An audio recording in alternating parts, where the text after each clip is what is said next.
여러분 반갑습니다. 역사 탐정입니다. 이번 영상에서는 오늘날 우리가 세계에 널리 퍼지고 있는 한글, 이것이 어떻게 고대 문자와 관련이 있으며 또 음양 오행과 어떻게 관련 지어졌는가 하는 것에 대해서 설명드리도록 하겠습니다. 훈민정음 해례본에서는 다음과 같이 이렇게 설명을 하고 있습니다. 하늘과 땅과 사람의 모습을 취하여 본떠서 삼재의 도가 갖추어졌다. 자연이 삼재는 만물의 시작이며 하늘은 이 삼재의 시작이니 천지인 세자는 여덟 소리의 머리가 되고 또 천은 또 세자 중에서 이 삼재 중에서 천이라고 하는 것이 세자의 으뜸이 된 것 같다. 이렇게 설명을 하고 있습니다. 자, 이게 무슨 말입니까? 여기서 보면 여덟 머리의 소리가 되고 이 천은 세자의 으뜸이 된다. 이렇게 얘기를 하고 있습니다. 자, 그럼 여기서 이 천지인에 대해서 가장 먼저 이해를 해야 될 것 같습니다. 이것은 이미 삼신에 대해서 제가 각 영상마다 가능한 대로 이렇게 반복해서 설명을 드린 적이 있습니다.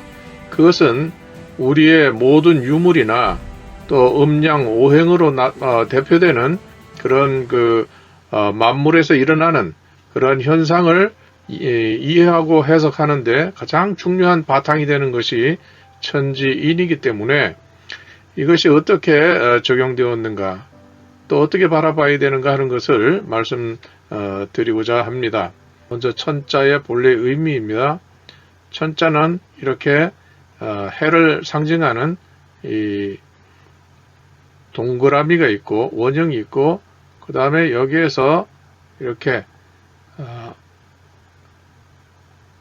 큰 대자가 이렇게 되어 있습니다.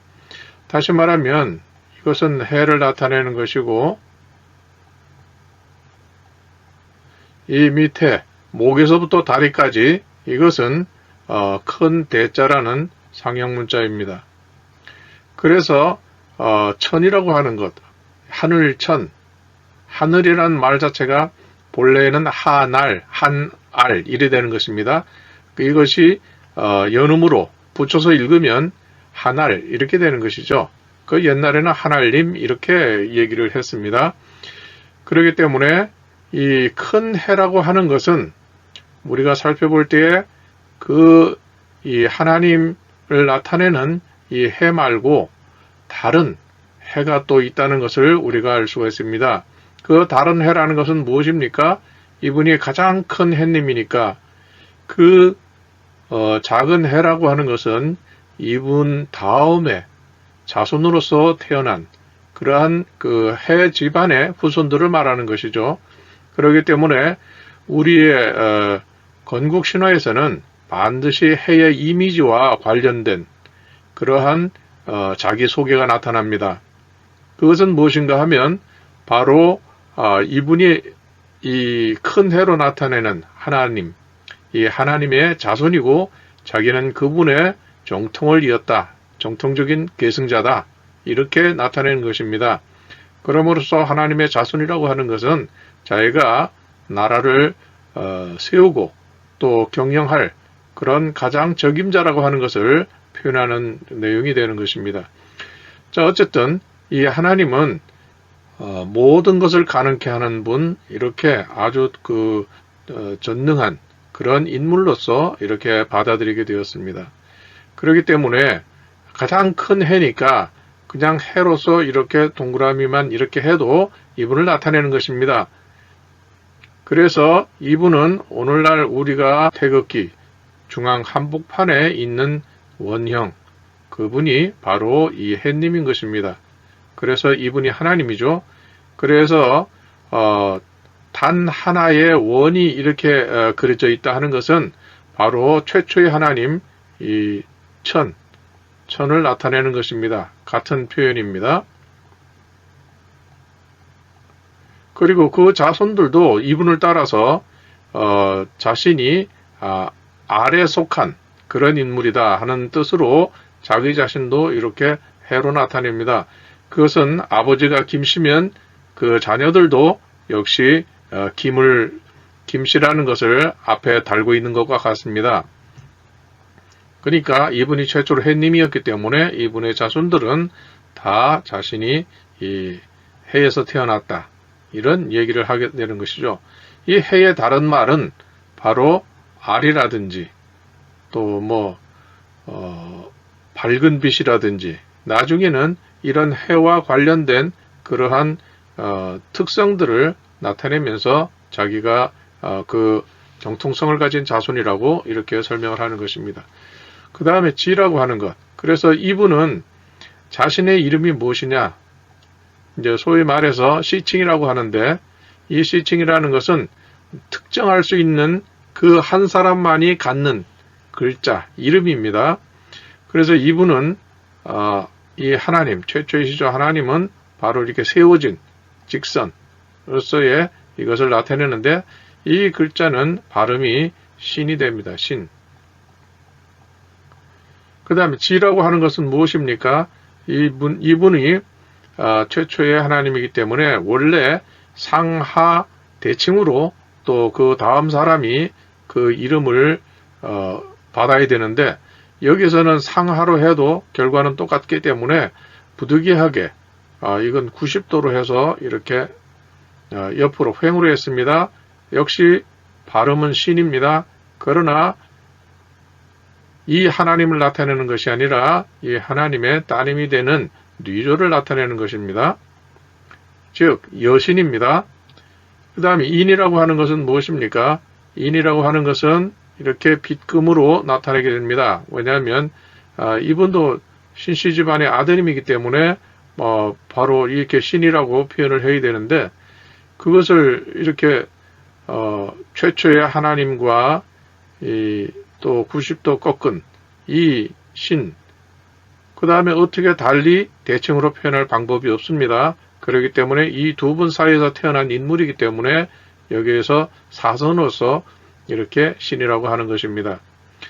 그렇기 때문에 원래 이 시칭만 가지고 천지인을 나타내려고 하면 바로 이것이 천신이 되는 분이고 이건 지신이 되는 분이고 인신이 되는 분입니다. 그런데 이렇게 해가지고는 글자를 만드는데 8소리를 만드는데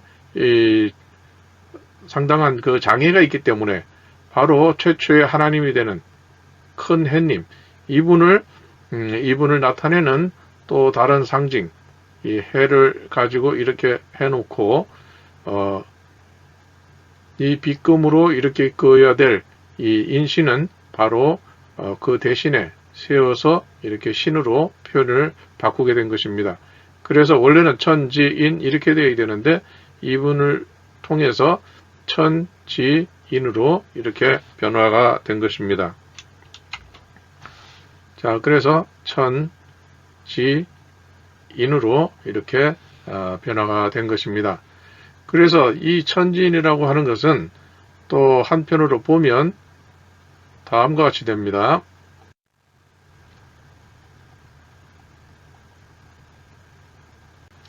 자, 여기서 보면 우리가 조선이라고 할 때에 이 글자들은 한 획 한 획이 고조선 시대를 이끌어갔던 한민족의 시조를 시대순으로 이렇게 나타낸 것입니다.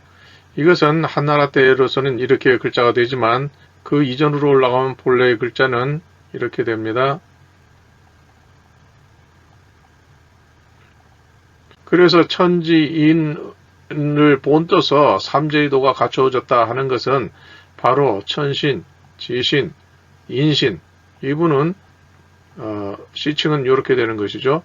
그래서 천신, 지신, 인신 이 세 분 그러니까 고조선의 시조 세 분을 나타낸 것이죠. 이 세 분의 그 이후에 모든 역사를 이루어서 반만년간 우리에 이르기까지 그 자손들이 이렇게 이어져 왔기 때문에 이 세 분의 이름이 이 세 분의 시조가 이 삼재의 도가 되는 그 천지인이라고 하는 글자의 시작이 되게 된 것입니다. 그 이전에는 글자도 없었을 뿐 아니라 또 이렇게 천지인을 나타낼 만한 그러한 어떤 체계적인 글자가 없었기 때문에 그때는 단순히 사람이 살다가 갔을 뿐이지 어떻게 살다 갔는가 하는 것은 우리가 알 수가 없습니다.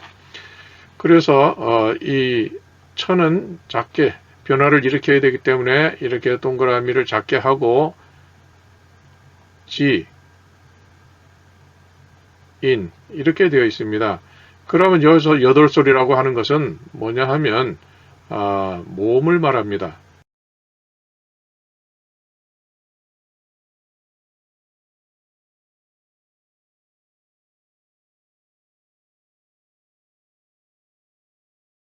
삼신으로 인해서 나라가 형성이 되었고 그 중에 가장 큰 분은 천신으로 불리는 시조, 고조선의 시조 할아버지다. 이런 뜻이 되는 것입니다.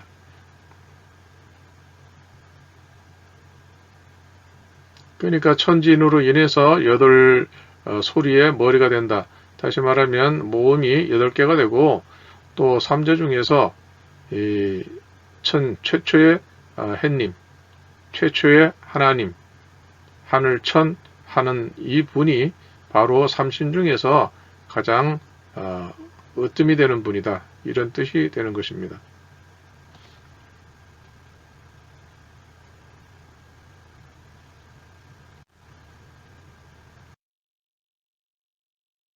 자, 앞에서 잠시 설명드렸습니다만은 여기서 천에 대해서 설문회자는 이렇게 설명을 합니다.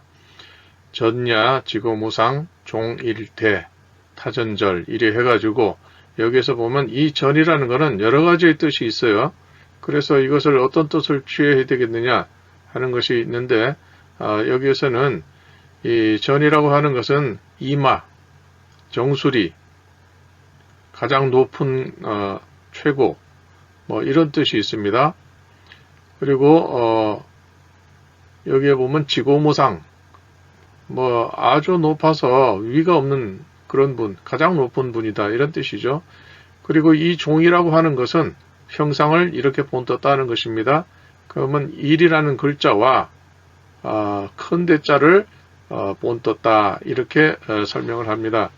그런데 이게 다 천이라는 글자거든요. 그래서 천이라는 글자인데 일이라는 건 여기 없습니다. 그러면 이때 일이라는 건 뭐냐? 바로 이 머리 부분을 설명하는 것입니다. 그래서 하늘천이기 때문에 이분이 머리가 원형으로 되어 있고 즉 해의 모양으로 되어 있고 이 몸체는 큰 대자가 되는 것입니다. 그러니까 이건 해가 되고 또 이 몸체는 바로 큰 대자가 되는 것입니다. 그렇기 때문에 이 설문해자는 그 소재가 되는 시기가 소전이라고 그래가지고 진나라 때의 글자를 기준으로 해서 설명을 했습니다. 그렇기 때문에 진나라 때에 그 천이라는 글자가 이렇게 일자가 있고 큰 대자로 이렇게 되어서 천으로 이렇게 사용되었다 하는 것을 우리가 추정할 수가 있습니다. 그러나 실제로 그 이전에 본래의 글자는 이 일이 아니라 해를 나타내는 원형이 된다는 것입니다. 그래서 이 글자 자체도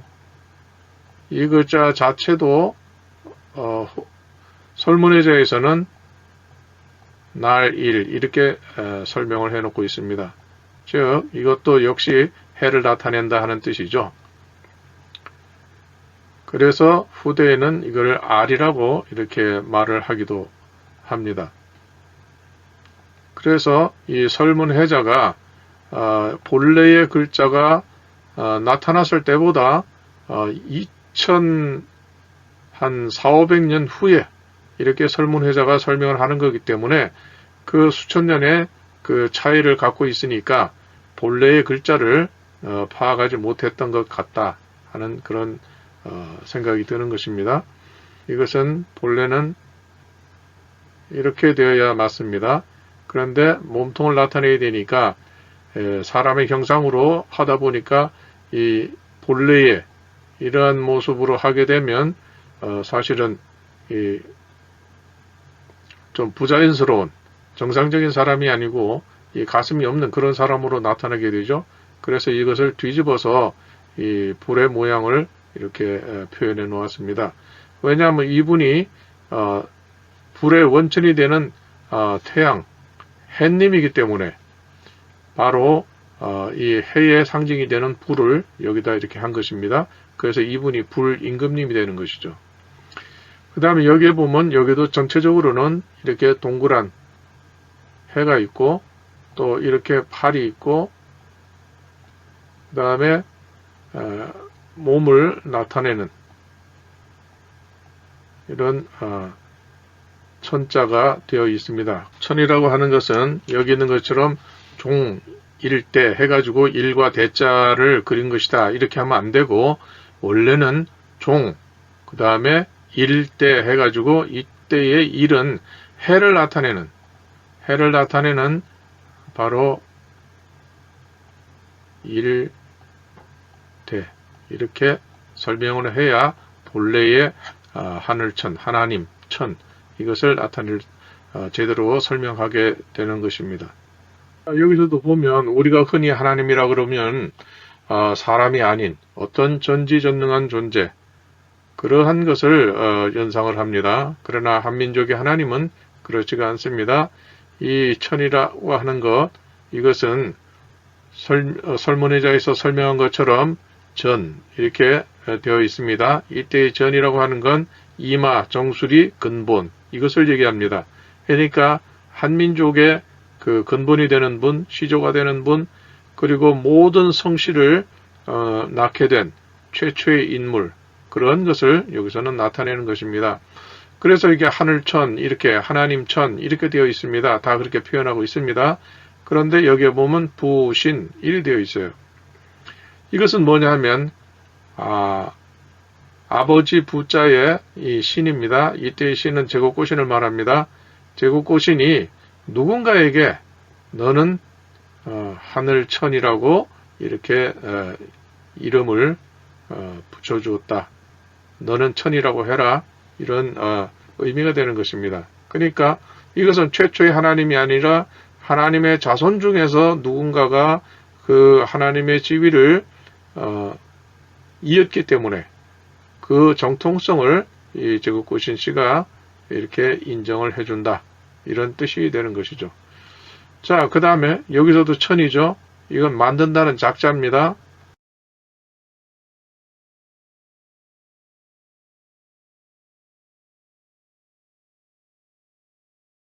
이 여자가 됩니다. 그래서 이 하나님이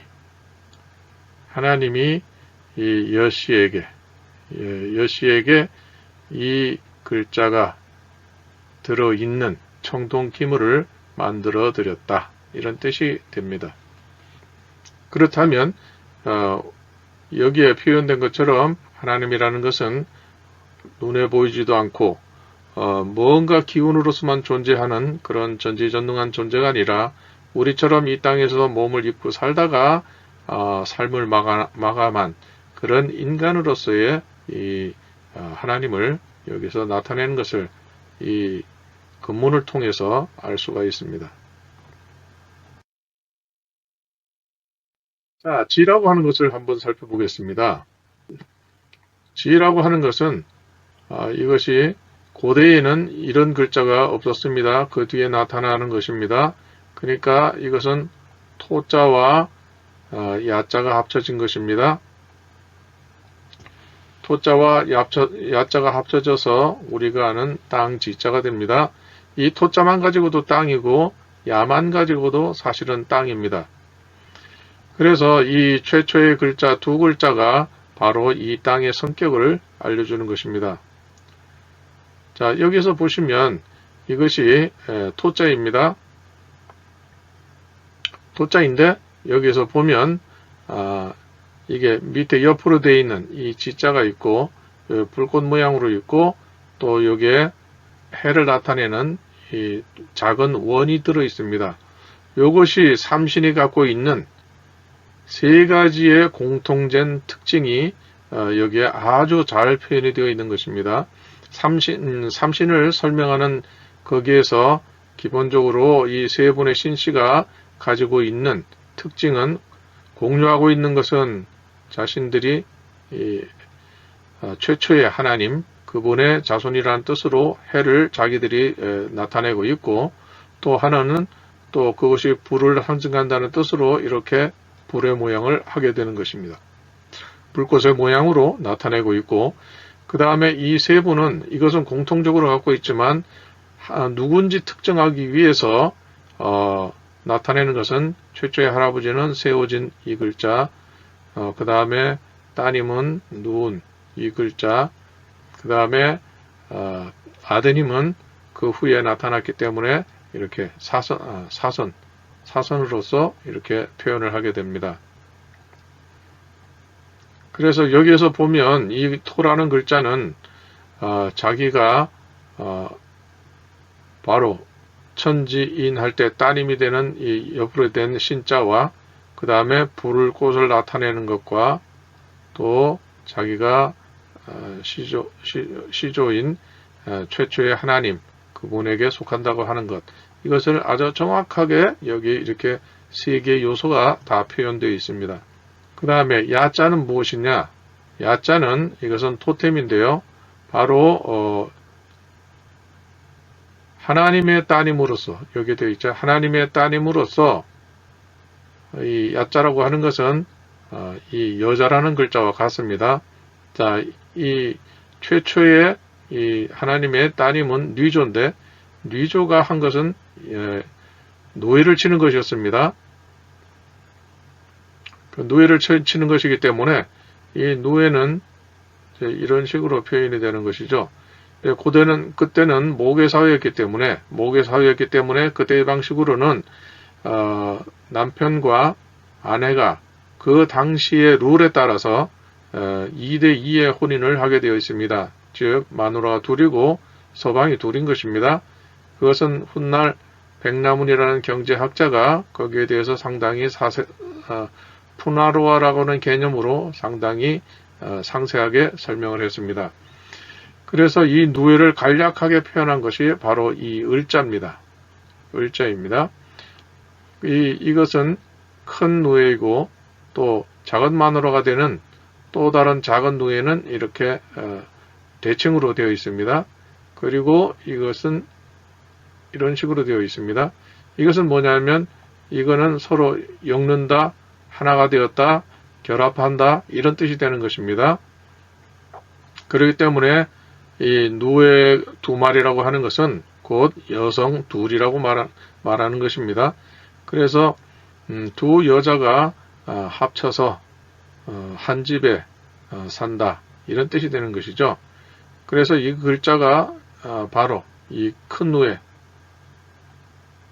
작은 누에 이렇게 해놓고, 여기에 이것은 이 큰 누에와 작은 누에는 바로 신씨다, 이런 설명이 되는 것이죠. 그러니까 이 신씨의 딸은 누에를 쳤다. 그래서 이 딸의 토템이 누에가 되는 것이다. 그런데 이 딸이 낳은 자손은 사마천에 의하면 황제와 결혼했기 때문에 황제 사이에서 나온 최초의 인물은 소호금천씨입니다. 그래서 소호금천씨는 자신을 역삼각형으로 표현합니다. 그래서 이 소호금천씨가 이렇게 되기 때문에 이 소호금천씨의 토템은 봉황 해가지고 새가 됩니다. 새. 그래서 이것은 원래는 누의 을인데 그 후대의 자손에 의해서 이것은 누의 을이 아니라 새 을로 이렇게 새김을 하게 됩니다. 그러니까 결국 땅 지자라고 하는 것은 무엇이냐? 두 여자가 합해서 누에를 쳤는데 그 여성과 또 그 신씨, 하나님 신씨의 딸이라는 자기의 출신, 이 두 가지가 합쳐진 것이죠. 그래서 이 따님은 사실 따님 대신에 황제라고 표현을 해야 되는데, 삼신이라는 개념은 이 세 분의 신씨는 전부 한민족의 시조입니다. 그렇기 때문에 황제는 그 당시에 황제라고 할 만한 이름이 발견된 것이었고, 또 한민족의 그 시조가 아니기 때문에 여기에서는 황제를 표현할 수가 없었던 것입니다. 즉 삼시는 한민족의 개념이지 오늘날 우리가 말하는 중국인들의 개념은 아닙니다. 그래서 이 토라고 하는 것은 무엇이냐? 땅이 만물을 만들어내는 것이다. 생산해내는 것이다. 이렇게 되어 있습니다. 그 이후에 이 토라고 할 때에 이 작대기 두 개는 하나는 지혜하고 하나는 가운데를 말한다 이렇게 되어 있는데 이것은 후대에 잘못 해석되어진 것입니다. 즉 본래의 뜻을 제대로 알지 못했다는 것을 알 수가 있습니다. 그래서 이 토는 토가 달려있는 그런 글자들은 바로 이런 개념이 그 안에 포함되어 있다. 이런 뜻이 되는 것이요.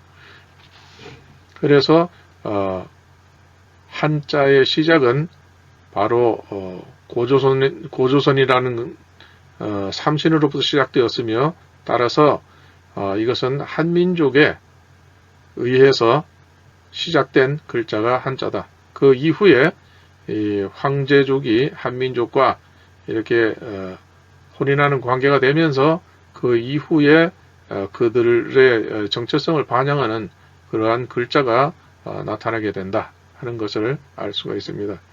그렇기 때문에 한민족이 이 글자가 없었다고 하면은 중국인들이 말하는 자신들을 나타내는 한자는 더더욱이 없는 것입니다. 그렇기 때문에 한자가 누가 만들었느냐 하는 것은 어리석은 말이고 한자를 나오게 한 그 최초의 시가 되는 그 글자를 누가 시작했느냐? 그것은 한민족이 시작을 했고 그 이후에는 공동으로 서로의 관계를 나타내야 되기 때문에 그렇기 때문에 바로 이 공동으로 나타낸 그런 그 글자가 됩니다. 자, 여기서 보면 그것을 설명할 수 있는 것이 바로 이건데요.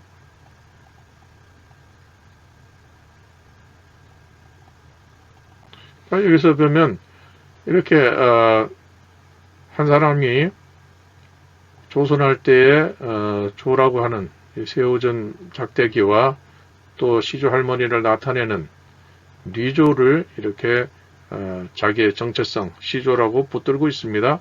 그 다음에 여기에 보면은 이 그릇 안에 역삼각형의 기자라고 읽지만 이건 사라고 합니다. 그래서 이 사씨가 안에 있고 밖에는 할아버지 구술조, 그 다음에 아버지 계씨 이렇게 구별을 해서 기록을 해놓고 있는 것입니다. 즉 이때는 모계사회이기 때문에 혼인을 해서 여자 쪽으로 가니까 그 안에 그릇 안에 있는 것은 바로 자신의 장인 장모의 집안이 되는 것이고 이 밖은 자기가 이제 떠나가야 되는 이별해야 되는 친정집을 나타낸 것입니다. 그렇기 때문에 이미 고조선 시대에는 이미 내외라고 하는 그러한 개념이 여기 있었다, 들어있다 하는 것을 알 수가 있습니다. 토라고 하는 것이 여기 있습니다. 그래서 이 맹황부작 해가지고 이 아버지께서 이 여씨를 위해서 이 청동기물을 만들었다. 이렇게 되는 것입니다. 그래서 이것은 바로 이 야자가 되죠. 야자는 또 여자와 같습니다. 그래서 이것을 이것은 여기 야자 여기 표현되어 있는데요. 바로 여음야 해서 여성의 그 소중이를 이렇게 표현한 것입니다.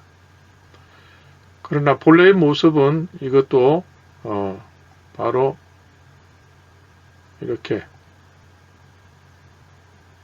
큰 노예와 작은 노예가 있고 이것을 하나로 한 집안이 된다. 합쳐서 한 집안이 된다. 그리고 이 둘은 바로 천신, 신농 하나님의 딸들이다. 이렇게 여기에 표현되어 있는 것입니다. 자, 이런 것들도 다 마찬가지입니다. 여기도 또 야자가 있네요. 이건 야자도 되고 뜻은 여자와 같습니다. 자, 여기에서 또 바로 이것은 설문해자에 있는 그 야자가 됩니다. 그렇기 때문에 바로 여자 쪽에 시조가 되는 것이 바로 니조라고 하는 것을 우리가 알 수가 있고, 남자 쪽에 부계로서의 시조는 바로 하나님인 것을 알 수가 있습니다. 그래서 이것은 바로 여기에 상대되는 남자의 시, 그래서 이것을 한국말로 해서 어떤 성기를 나타내는 그러한 뜻으로 설문의자에서는 표현을 하고 있습니다. 그래서 이 둘 다 한민족의 부계와 모계가 될 텐데, 이렇게 해서 최초의 시를 준 두 분이다, 이렇게 해가지고 여기에 보면 바로 여기에 이렇게 표현을 해 놓은 것입니다. 그래서 이 글자는 여음 해서 여자의 생식기를 나타내는 것이 본뜻이다. 그런데 이것은 빌린 말이라고 하는데 본래 그 여음을 나타낸다고 하는 것은 의심할 바가 없다, 정확하다, 이런 뜻이 되는 것이죠. 근데 사실은 상형이 아니고 의미죠, 의미. 왜냐하면 이것은 본래는 누에를 나타내는 것이기 때문에 그랬습니다. 누에를 친 여자 둘이 한 집안이 된다, 이런 뜻으로 되어 있고, 이분은 바로 신령 하나님의 딸입니다. 이렇게 되는 것입니다.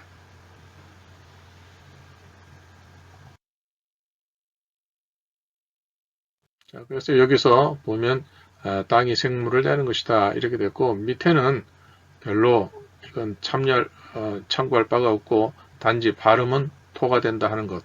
아까 타, 노, 절 해가지고 반절을 발음으로 변환시키면 토자가 되는 것입니다. 자, 그 다음에 야는 아까 여음이라고 했죠. 이 전서의 여성의 소중이를 같이 한 말이며, 본래 의미라는 것은 이 여음이라는 것이 본래의 의미라는 것은 의심할 바가 없다. 얄팍한 자들이 이를 의심했는데 허신 당시에 필히 그렇게 해야 될 이유가 있었을 것이다. 어리석고 괴이한 마음으로 억측해서는 안 된다. 이렇게 해가지고 다른 뜻으로 해석하는 것을 경계하고 있습니다. 이 춘추시대 때는 바로 이 야자가 이렇게 표현되었다고 하는데, 이것은 좀 실제와는 맞지 않는 것 같은 그런 감이 듭니다.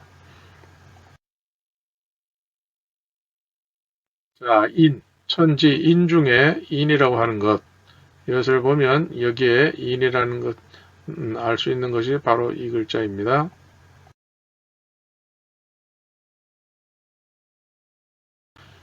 이것은 양뿔입니다.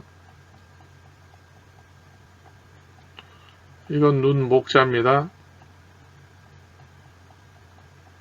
그 다음에 요것은 인자입니다. 사람인. 그 다음에 요것은 알다시피 뉘조. 요것은 천신. 그러니까 그리고 요것은 계승한다는 뜻이 됩니다. 이을게, 계승했다. 그러니까 천신과 지신을 계승했다.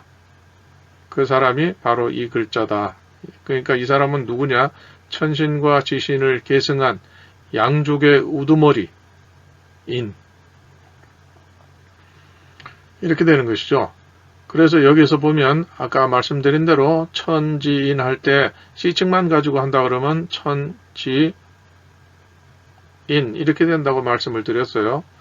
그러나 한글 훈민정음에서는 이것이 8자를 만들기 위해서는 이 글자로서는 표현하기가 어려우니까 천신을 나타내는 이 원과 그 다음에 이 글자 대신에 이 신씨를 나타내는 이것으로 대체를 했습니다. 그래서 이렇게 해서 천지인 이렇게 3개의 글자 3제가 나타난 것입니다.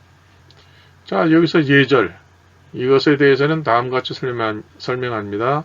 인자, 사람이라는 것은 천지의 덕이고 음양이 음양이 서로 교류해서 그렇게 나타낸 것이고 귀신지회, 귀와 신이 만난 것이다. 오행주 수기야 해서 오행에서 가장 뛰어난 그런 으뜸이 되는 그러한 기운이다.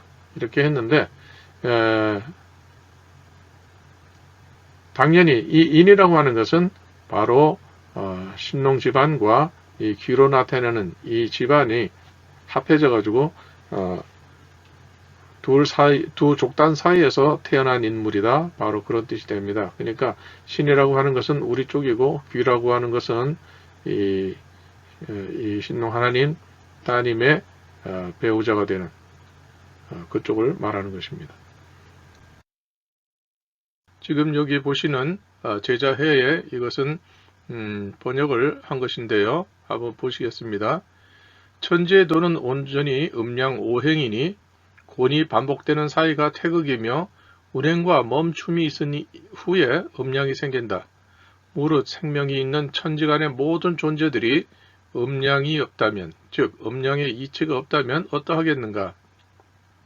이렇게 되어 있습니다. 이거 들으시면서 이게 한 번에 이것이 무슨 뜻인가 하는 것이 과연 머릿속에 이렇게 이해가 되십니까?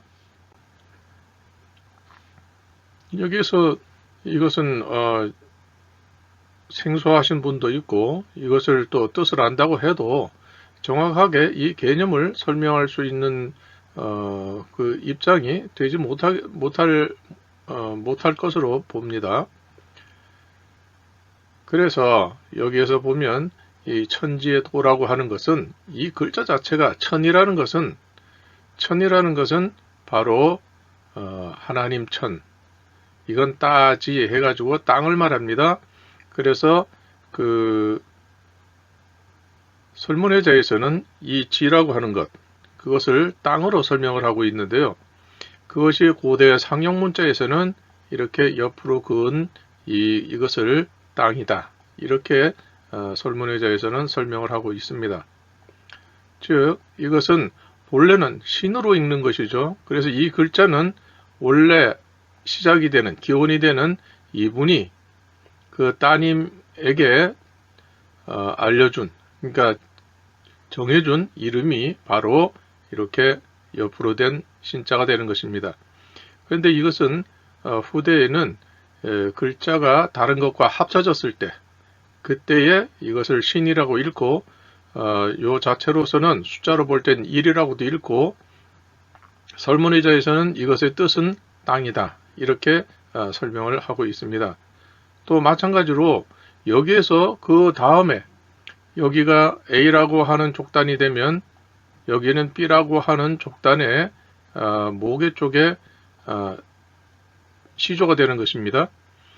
그래서 이 둘 사이가 혼인관계를 형성하게 되고 그랬을 때에 여기 이 양족단 사이에서 태어난 C라고 하는 인물이 바로 희화라고 하는 분인데 이분도 이 최초의 시조 신농이라는 이분의 아드님이 되시기 때문에 역시 아버지를 따라서 신이라는 그러한 글자를 받게 됩니다.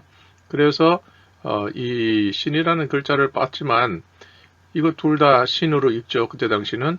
그런데 표현은 어떻게 지금 대칭으로 할 방법이 없습니다. 그래서 이분은 이 둘 사이에서 태어났다 해서 이렇게 사선으로 긋는 그 제3의 신이 되는 것입니다. 그래서 1신, 2신, 3신이 되는 것이죠. 그래서 여기서 보면 천지의 도는 온전히 음양오행이다 하는 것은 음양오행에 따라서 이 천지의 도가 이렇게 발생하게 되었다. 이 말은 무엇이냐 하면 예전에는 정해진 음양오행이라는 것이 없었습니다. 왜냐하면 이 천지인, 자, 천은 이렇게 되고 이건 토템이니까요. 이 토템이 아닌 최초의 시조 할아버지를 나타내는 이 신이라는 이 글자, 이것이 이분의 토템이 되는 것입니다. 그래서 천신 이렇게 되죠. 그러니까 여기서 천지 할 때 이 천은 곧 최초의 시조가 되는 일신이 됩니다. 주신이 됩니다. 그래서 이분은 남성의 대표가 되죠. 그것은 곧 양입니다. 그 다음에 지라고 하는 것은 이분을 나타내는 것이죠. 이게 땅이라는 글자니까요. 그러니까 이것은 지라고 하지만 여자, 그러니까 모계 쪽을 이렇게 나타내는 그 시작이 되는 것입니다. 그러니까 여기서 보면 음양 하는 것은 바로 여기가 양이 되고 여기가 음이 되는 것입니다. 왜 그러면 음양으로 이렇게 분리해서 설명하는가 하면 그 이전에 이 천신이 되는 신농임금님이 역사에 출현하기 전에는 군원사회였습니다. 군원사회라고 하는 것은 정해진 배우자가 없고 그냥 마음에 드는 그런 상대가 있으면 그 사이에서 아이를 낳는 겁니다. 그러다 보니까 고대 문헌에서는 어머니는 알았으나 아버지는 몰랐다고 이렇게 얘기를 합니다. 그렇게 쓰여 있습니다. 그것은 무슨 말이냐 하면 정해진 배우자가 없었다는 뜻이 되는 것이죠. 그래서 이 신농 임금님이 나옴으로 해서 혼인의 그 질서가 우리가 인식하는 전 단계의 혼인의 질서가 여기에 나타나게 되는 것입니다. 그래서 여기서 보면 음양이고 이 음양, 최초의 부괴와 모계의 시조로서부터 시작된 이 음양의 도가 적용되는 것, 그 다음 세대까지 계속 이어져 가지고 적용되는 그 방식을 오행으로서 이해를 했다. 한나라 때 이해를 했다. 이렇게 보시면 될 것 같습니다. 그러니까 천지의 도는 온전히 음양, 천신과 지신이 그 시작된 그 혼인의 예로 시작을 해서 그 다음에 이어지는 그것은 오행이었다. 적용하는 방식은 오행이었다. 이렇게 볼 수가 있는 겁니다. 자, 그래서 여기 보면 곤이 반복되는 사이, 곤이 거듭되는 그 사이가 태극이다. 이렇게 얘기를 합니다. 태극이라는 것은 무슨 뜻이겠습니까? 태극이라는 것은 원시적인 상태, 거기에서 변화가 일어나는 최초의 근본, 시작, 이런 것을 나타내는 것이죠. 그러니까 여기에서 곤이 반복되는 사이, 즉 곤이 반복된다. 이때의 곤은 이 글자를 보시면 아시겠지만 여기에 토신이 됩니다. 즉 여계가 반복된다. 이런 뜻이 되는 것이죠. 여계가 반복된다는 건 무엇입니까? 여기서 A라는 족단이 있고 B라는 혼인의 대상이 되는 족단이 있습니다. 여기에서 남자가, 그러니까 양이죠. 남자가 이쪽에 여자와 혼인을 하게 되고, 또 마찬가지로 여기에서도 이쪽에 남성이 또 이쪽으로 와서 혼인하게 됩니다. 왜냐하면 이때는 모계 사회였습니다. 그렇기 때문에 여자를 기준으로 하고 여자는 움직이질 않습니다. 남자가 이동을 하게 됩니다. 그래서 이렇게 함으로써 또 그 다음 세대에는 여기서 자식이 태어나면 다시 또 이쪽의 남자는 이쪽으로 가게 될 것이고, 또 이쪽에서 태어난 그 다음 세대도 또 역시 이쪽으로 장가를 가는 것입니다. 이것이 반복되는 것이죠. 그러니까 혼인의 상대가 되는 그러한 여계가 바뀌는 것입니다. 세대가 바뀌면 이것이 바뀌는 것입니다. 그래서 여기에서 보면 곤이 반복되는 사이가 태극이다. 이렇게 되어 있는데, 이것은 쉽게 풀이하면은 이 남자가 움직이기 때문에 다음 세대에서는 그 배우자가 되는 그 족단이 바뀐다는 것입니다. 그렇기 때문에 이러한 질서가 반복되는 것이 태극이다. 최초에 이루어졌던 그런 혼인의 질서가 대를 이어서 계속 진행되는 것이다. 이렇게 되는 것이죠. 그래서 여기서 보면 운행과 멈춤이 있은 후에 음양이 생긴다. 이런 말을 했습니다. 이건 당연한 것이죠. 운행이라는 것은 움직이는 것이고 멈추는 것은 정착하는 것입니다. 그러니까 여기에서 A족단에서 이 사람이 이렇게 B족단으로 갔습니다. 여기에서 배우자를 만나게 됩니다. 그러면 비로소 이때 하나의 조합이 이루어지는 것이죠. 그렇기 때문에 정해진 배우자가 있기 때문에 여기에서는 음과 양이 하나의 조합을 이루어서 음양이 생기는 것입니다. 그 전에는 그 질서가 적용되지 않았기 때문에 조합이 이루어지지 않았죠. 그렇기 때문에 이때는 음양이 생기는 것이 아니라 음양이 생기기 위한 과정을 밟는 것입니다. 또 여기서도 마찬가지로 또 역시 그러한 과정을 밟아야 되기 때문에 여기로 가서 여기서도 또 정해진 배우자가 있으면 여기서도 하나의 조합을 이루어서 그래서 하나의 이제 가정을 이루는 것이죠. 그래서 이것을 일러서 음양이 생긴다. 음양이 정해진다. 생긴다보다 음양이 정해진다. 이렇게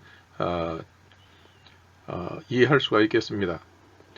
그래서 무릇 생명이 있는 천지간의 모든 존재들, 생명이 있는 천지간의 모든 존재라고 그랬어요. 이 생명이 있는 천지간의 모든 존재들은 암수가 있는데 이러한 존재들에게 음양의 이치가 없다. 다시 말하면 이러한 조합이 이루어지지 않는다면 결국은 그것은 소멸로 되는 것이 사라지는 것이죠. 그렇기 때문에 이러한 음양의 이치가 사라진다면 어떻게 되겠는가? 그러니까 이건 짝이 있는 것이 아니라 혼돈의 사회가 되는 것이고 이것이 시작되기 전에 군원사회, 야만사회로 돌아가게 되는 것이죠. 이것은 음양의 도를 통해서 이것이 문명사회로 공동체가 한 단계 업그레이드되고 발전하게 되었다, 진보되었다 하는 그러한 내용을 여기서 설명하고 있다. 이렇게 볼 수가 있습니다. 그래서 천지인, 즉 모음, 중성삼재에 대해서는 다음과 같이 설명할 수가 있습니다. 중성삼재, 천지인은 추상적 개념이 아니라 고조선의 시조 세 분의 시칭이다. 또 천지인 세 분에서 음양오행의 개념이 발생했다. 그렇죠. 그 다음에 음양오행은 시조의 시칭이었으나 후대의 의미를 상실해서 이것이 사람이 아닌 어떤 사물, 만물 이런 것으로 이해가 되었다는 것입니다. 그렇기 때문에 그때는 이 천지인이라고 하는 것이 어떤 인물을 가리키냐 이것이 아니고 이미 그 의미를 잃어버렸기 때문에 그냥 그 전에 오는 대로 그 원리만을 이렇게 가지고 이 훈민정음을 만들었다 하는 것을 알 수가 있습니다. 천지인은 훈민정음의 중성으로 모음의 변화를 나타낸다. 이렇게 볼 수가 있겠습니다. 이것이 천지인 삼재를 통해서 이 모든 모음을 표현할 수 있는 그러한 원리를 훈민정음 해례에서 설명하고 있는 것을 알 수가 있겠고 그 원리는 잘 전달이 되었지만 실제로 천지인이라는 것이 우리가 하늘에 떠 있는 해라든지 뭐 이 땅 지구라든지 이런 것을 나타내는 것이 아니고 구체적으로 반만 년 전에 고조선을 나라를 세운 그러한 세 분, 그 세 분의 시조를 나타내는 그러한 개념이었다. 즉 사물이 아니라 사람이었다 하는 것을 우리가 다시 한번 이해를 해야 될 필요가 있고 이 세 분으로 인해서 우리 한민족이 가지고 있는 모든 의식의 밑바탕을 이루고 있다. 또 그것이 계속 면면이 계승되어 내려가고 있고 우리 후대에도 길이 전해져야 될 우리의 정체성의 어떤 도도한 흐름이 아닌가 이렇게 생각이 됩니다. 이상으로서 훈민정음의 그 모음의 바탕이 되는 천지인 삼재에 대해서 설명을 드렸습니다.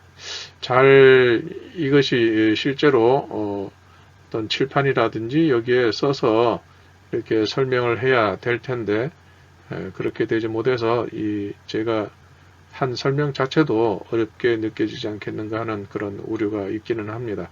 어쨌거나 이 중성 3제의 결론의 훈민정음 해려본 제자 그 내용 중에 상당히 기본이 되는 그러한 개념이다 하는 것을 알아주시면 좋겠고, 혹시 이해가 되지 않는 부분이 있다 하면 댓글로서 달아주시면 그것을 보고 제가 능력 범위 안에서 그 설명을 드리도록 하겠습니다. 단지 음양 오행이라고 하는 것은 후대의 본래의 역사, 그것을 2000년 이상 지난 후에, 2000 수백 년이 지난 후에 정리가 된 것이기 때문에 본래 최초에 나타났던 그 개념과는 상당한 차이를 보이고 있기 때문에 음양 오행에 대해서는 제가 구체적으로 설명하지 않을 것입니다. 다만 본래의 뜻이 무엇인가 하는 그러한 그 부분에 대해서만 집중해서 이해를 해주시면 좋겠습니다. 이상으로서 오늘의 설명을 마치도록 하겠습니다. 끝까지 시청해주신 구독자님께 감사의 말씀을 드립니다. 고맙습니다.